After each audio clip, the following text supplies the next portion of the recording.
ఏంటి ఓవరాల్ గా 22 నెలలు అవుతుంది కదా మరి పరిపాలన ఏంటి ఎలా ఉంది పరిపాలన ఎలా ఉంది? ఏమైందండి 6 పూలు 3 కాయలుగా ఉంటే ఏమైందండి? చంద్రబాబు నాయుడు గారి ప్రభుత్వం చాలా చక్కగా చాలా బాగుందండి. ఏమైంది? ఏం తక్కువ చేశారండి చంద్రబాబు నాయుడు గారు? సూపర్ 6 పథకాలు పెట్టారు. దీప పథకం సంవత్సరానికి 3 గ్యాస్ బండ్లు ఇస్తున్నారు కదండి. రైతులకి రుణమాఫీ 20,000 రూపాయలు ఇచ్చాడు కదండి. ఇంకేం తక్కువ? ఎంతమంది పిల్లలుంటే అంతమందికి తల్లికి వందనం ఇస్తున్నారండి. ఎందుకు ఇవ్వలేదండి? చంద్రబాబు నాయుడు చేసే పనులు చాలా చక్కగా చాలా బాగుంది. అదే గతం 5 సంవత్సరాలు కనుక ముందు ఉంటే ఇంకా ఈ అమరావతి రాజధాని సూపర్గా చాలా చక్కగా ఉండేదండి. పిల్లలు చదువుకునే వాళ్ళకి జాబులు వచ్చాయండి, సస్యశ్యామలుగా ఉండేవాళ్ళండి. ఏంటి దౌర్భాగ్యం వచ్చి అసలు ఎంత వెనక్కి వెళ్ళిందంటే వెనక్కి చూసుకుంటే చాలా ఇదిగా ఉందండి. ముఖ్యంగా మహిళలకి పెద్ద పెట్టేసిన party YCP party. Chandrababu Naidu అసలు మహిళలు పట్టించుకోవట్లేదు, రావాల్సిన పథకాలు కూడా సక్రమంగా అందించట్లేదు అంటున్నారమ్మా. మరి నవ్వు వస్తుందండి. ఎవరండి? చంద్రబాబు నాయుడు గారు కదండి. సెల్ఫ్ హెల్ప్ గ్రూపులు పెట్టింది ఎవరో, 95 నాడు డోక్రా గ్రూపులు పెట్టింది ఎవరో, లోన్స్ ఇచ్చేది ఎవరు, చేసిందంతా ఆడవాళ్ళని అభివృద్ధి తీసుకొచ్చిందే చంద్రబాబు నాయుడు గారు అండి. ఈ జగన్ గారు వచ్చింది అమ్మ అక్క అని చేతులు పెట్టి తలా 10,000 తలా 5,000 వేసి పప్పు బెల్లాలాగా పెట్టి ఇచ్చాడు కానీ ఏమీ చేయలేదండి. 5 ఏళ్ళు ఎంత చాలా ఒక 30 సంవత్సరాలు వెనక్కిపోయిందండి. అంటే ప్రతి నెల ఏదో ఒక పథకం నేను అందించాను అని చెప్పి అంటున్నారు కదా పాలకులు. మరి ఎవరు?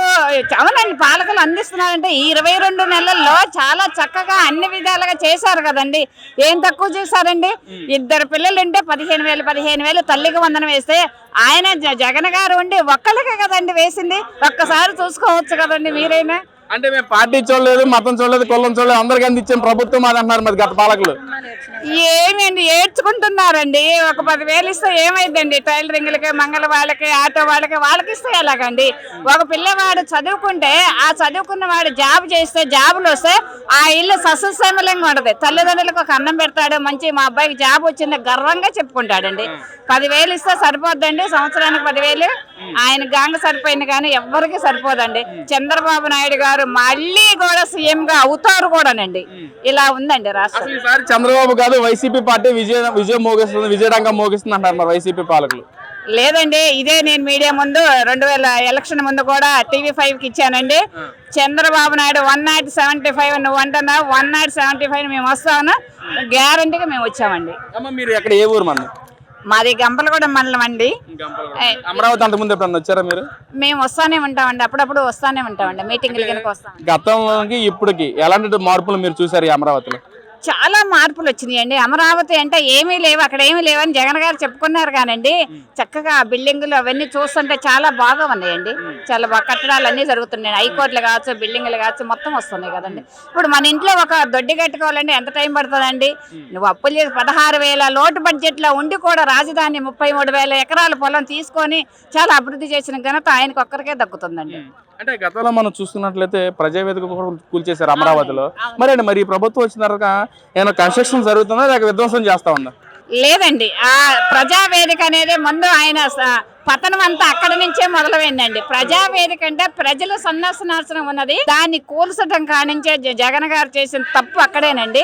ఇవాళ చంద్రబాబు నాయుడు గారు ప్రజలకు ఏమేమి కావాలని మేలు చేస్తున్నారు కానండి అది విధ్వంసానికైతే సృష్టించలేరండి. అది విధ్వంసం లేదండి, మెరుగైన మంచి భవిష్యత్తు ఇవ్వాలని కోరుకుంటారండి చంద్రబాబు నాయుడు గారు. మరి ఏదైతే మన పిల్లలు చదువుకుంటే జాబ్స్ కావాలి, మరి ఆ దిశలుగా ఈ ప్రభుత్వం చేస్తా ఉందా? మరి చేస్తుందండి. ప్రతి వింటే కూడా ఒకళ్ళు జాబు రావాలి, బాబు రావాలి, జాబు రావాలని ఆయన కోరుకున్నారు.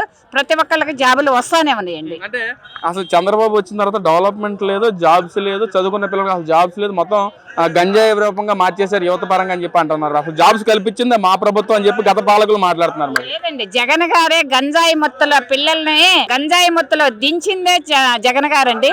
చంద్రబాబు నాయుడు గారు అలా కాదండి. ప్రతి ఒక్కళ్ళు చదువుకున్న వాళ్ళకి జాబులు వచ్చే విధంగా మంగళగిరి ఏఐ అని కొన్ని కంపెనీలు కూడా వస్తున్నాయండి, జాబులు వస్తా ఉన్నాయండి. లోకేష్ గారు పనితీరండి. లోకేష్ గారు యంగ్ అండి, యంగ్ ఎకనామిక్ లీడర్ కదండి. తండ్రిని మించిన తనయుడండి లోకేష్ బాబు గారండి. అంటే చంద్రబాబు ఏమో లోకేష్ కి జాకీ చేస్తా ఉన్నాడు, లోకేష్ అని చంద్రబాబు జాకీ చేస్తా ఉన్నాడు. వీళ్ళిద్దరికి పవన్ కళ్యాణ్ జాకీ చేస్తారని చెప్పి వైసీపీ పాలకులు మాట్లాడుతున్నారు.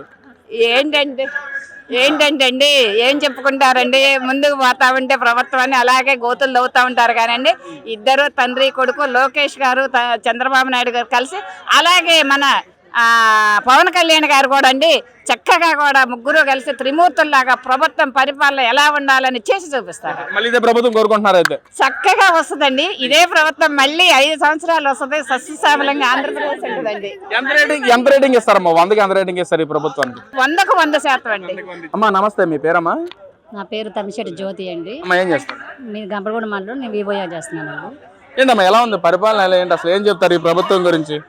మనకి ప్రభుత్వం వచ్చిన దగ్గర నుంచి అంతా కనిపిస్తుంది కదండి. ఇప్పుడు ఇళ్లలో కూర్చొని మాకు అది లేదు ఇది లేదు ఇది చేయట్లేదంటే ఒక్కసారి వైసీపీ నాయకులు ప్రతి ఒక్కరు కూడా ఇంట్లోంచి బయటకు వచ్చి చూసి రాష్ట్రం ఏ తీరుగా ఉంది, జనాలు ఏ విధంగా నవ్వుతున్నారా, ఏడుస్తున్నారా, ఏ తీరున బాధపడుతున్నారా అనేది చూస్తే అప్పుడు ఆ ప్రభుత్వానికి వైసీపీ ప్రభుత్వం పట్ల ఉన్న నాయకులందరికీ అర్థమవుతుంది. మనకి ఇక్కడ ఎంత అభివృద్ధి చెందుతుంది, ఎంతమంది విద్యానికి చదువు గురించి ఎంతమంది ముందుకు వస్తున్నారు. ఇదివరకు పిల్లలందరూ గంజాయికి, కూలి పనులకు వాటికి అలవాటు పడిపోయేవాళ్ళు. ఎందుకంటే ఆ ప్రభుత్వం వచ్చిన దగ్గర నుంచి ఇసుక దగ్గర నుంచి మనం ఇంట్లో వాడుకునే ప్రతి ఒక్క సరుకు దగ్గర నుంచి ఆడపిల్లలు కానీ, ఆడవాళ్ళు కానీ, మగవాళ్ళు కానీ ప్రతి కుటుంబం కూడా బాగా ఇబ్బందులు పాలైంది. అందువల్ల ఆ ప్రభుత్వంలో ఏడ్చిన ఇబ్బందులు కానీ, పడిన ఇబ్బందులు జనాలు ప్రతి ఒక్కరు కూడా ప్రతి కేటగిరీకి చెందిన వాళ్ళందరూ ఇబ్బందులు పడ్డవాళ్ళే. ఎవరు సుఖంగా ఉన్న తీరు లేదు. ఈ ప్రభుత్వం వచ్చిన దగ్గర నుంచి అందరూ హాయిగా ఆనందంగా చేసుకుంటారు. మహిళలకు రావాల్సిన పథకాలు కూడా చంద్రబాబు నాయుడు గారు సక్రమంగా అందించలేకపోతున్నారు. అసలు నాశనం చెప్పిన మాట ఒకటి చేస్తున్న పని ఒకటి అని చెప్పి అంటున్నారమ్మా. ఏంటి ప్రభుత్వం అందించింది లేడీస్ కంటే చాలా వరకు ఇప్పుడు స్త్రీ శక్తి అయినా, గ్యాస్ అయినా ప్రతి ఒక్కరికి అన్ని ఉపయోగకరమే కదండి. ఇప్పుడు ఇంట్లో ముగ్గురు చదివించాలంటే ఒక్కరినే చదివించేవాళ్ళు. అవి ఇప్పుడున్న ఖర్చుకు బయట నుంచి 1000 రూపాయలు తీసుకొస్తే మనకి ఇంట్లోకి 500 రూపాయలు ఖర్చు అవుతుంది. అప్పుడు చదువుకు కానీ ఆరోగ్యానికి ఎలాంటి డబ్బులు కూడా సరిపోవు కదా.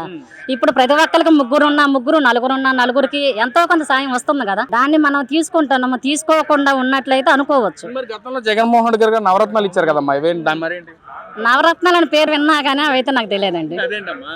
మాకు రాలేదండి. ఎందుకంటే ప్రభుత్వం రాగానే ప్రతి ఒక్కరు టీడీపీ అంటే చాలు కేసులు పెట్టడం, కొట్లాడటం, ఏదో చికాకు పెట్టడం, మేము ఏదో సాధించేసాం ప్రభుత్వం వచ్చాక. టీడీపీ వాళ్ళని ప్రజల నుంచి ఏం ఆశించింది, ఏం చేశారని లేకుండా మేము ప్రజల్ని టీడీపీ అనే వర్గానికి చెందిన వాళ్ళు ఎంత ఇబ్బంది పెట్టామనేదే చూశారు వాళ్ళు. అంటే మేము కులం చూడలేదు, మతం చూడలేదు, ప్రాంతం చూడలేదు, ప్రతి మహిళకి ప్రతి సామాన్యుడికి అందించిన ప్రభుత్వం మాది, అన్ని పథకాలు అందించిన ప్రభుత్వం మాది అన్నారు కదమ్మా. మరి అంటే వాళ్ళు చెప్పడానికి చూడలేదండి, చేసేటప్పుడు మాత్రం అన్ని చూసుకున్నారు. వాళ్ళకి ఏదో బెనిఫిట్ అనేది, ఏ పార్టీకి చెందిన వాళ్ళు, ఎట్లాంటి వాళ్ళు, వీళ్ళు కనీసం మాకు టైలరింగ్ పెట్టుకుంటేనే 3 సార్లు రిజెక్ట్ చేశారు. కులం చూడనప్పుడు, మతం చూడనప్పుడు మహిళను చూడాలి కదా. మరి అప్పుడు చూసి ఇవ్వాలి కదా. మరి అప్పుడు మీ పని తీరేటిపోయిందండి. ఇప్పుడు ఈ ప్రభుత్వం వచ్చాక అన్ని ఆ ప్రభుత్వం వాళ్ళకి దిగిపోలేదు అంటున్నారు.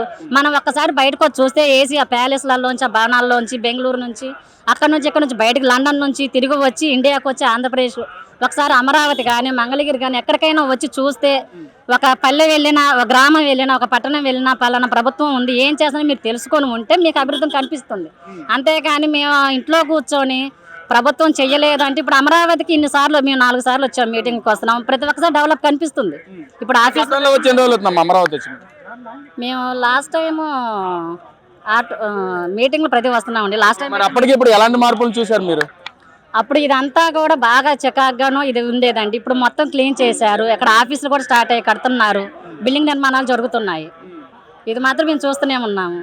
అంటే మనకి చదువుకుంటే జాబ్స్ కావాలి, మరి ఆ విధంగా ప్రయత్నిస్తా ఉంది ఈ ప్రభుత్వం. అవునండి, ఇప్పుడు మనకి ఎన్ఆర్ఐల నుంచి కూడా సపోర్ట్ తీసుకొస్తున్నారు కదా లోకేష్ బాబు గారు.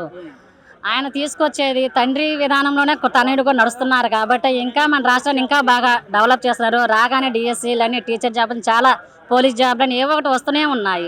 దాన్ని వినియోగించుకుంటూనే ఉన్నారు ప్రజలు కూడా. అసలు యువతకి మంచి చేసిన ప్రభుత్వమే మాది, ప్రతి యువకుడికి జాబ్స్ కల్పించిన ప్రభుత్వం మాది అంటున్నారు. మరి ఏంటి ఎవరండి అనేది? గత పాలకులలో ఎంతమందికి ఎన్ని జాబ్లు వచ్చి లెక్క పెట్టుకోమనండి ఒకసారి.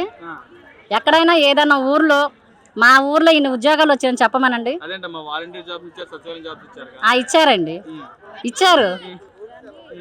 ఇచ్చారు కదా, అన్ని జాబ్లు ఇచ్చారు. కానీ అన్యాయం కూడా అలానే చేశారు కదా.